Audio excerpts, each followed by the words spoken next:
আমাদের বিএনপি জাতীয়তাবাদী দল বিএনপির নেতা জনাব তারেক রহমান সাহেব যে ৩১ দফা দিয়েছেন, বাংলাদেশের সাধারণ মানুষের কাছে যে ৩১ দফা উনি তুলে ধরেছেন, এটা যদি বাস্তবায়ন হয় শিক্ষা, স্বাস্থ্য থেকে শুরু করে সর্বক্ষেত্রে একটি অবিস্মরণীয় একটি পরিবর্তন আসবে বলে আমি মনে করি, আমি ধারণা করি।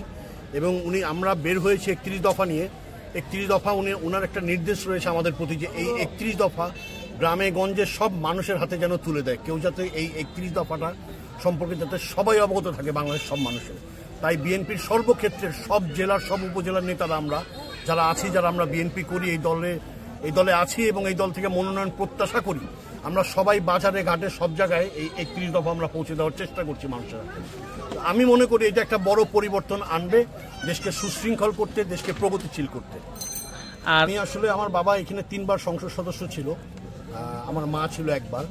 আমার পরিবারের বাইরে এখন পর্যন্ত ধানের শীষ থেকে কেউ প্রতিনিধিত্ব করেছে, কিন্তু এখন পর্যন্ত সংসদে প্রতিনিধিত্ব করতে পারেনি। তো আমার ইচ্ছা আছে, যদি দেশনায়ক জনাব তারেক রহমান সাহেব, আমাদের সিনিয়র ভাইস চেয়ারম্যান, উনি যদি আমাকে নমিনেশন দেন, ওনার বিবেচনায় যদি মনে হয় যে আমি যোগ্য এবং উনি যদি আমাকে নমিনেশন দেন, আমি চেষ্টা করব আমার বাবার যে স্বপ্ন ছিল কেন্দুয়া এবং আটপাড়াকে নিয়ে, যে কাজগুলি উনি করে যেতে পারেনি, উনি মৃত্যুবরণ করেছে, সেই কাজগুলোই হবে আমার প্রথম পদক্ষেপ। এই কাজগুলোকে আমি সমাপ্ত করার চেষ্টা করব।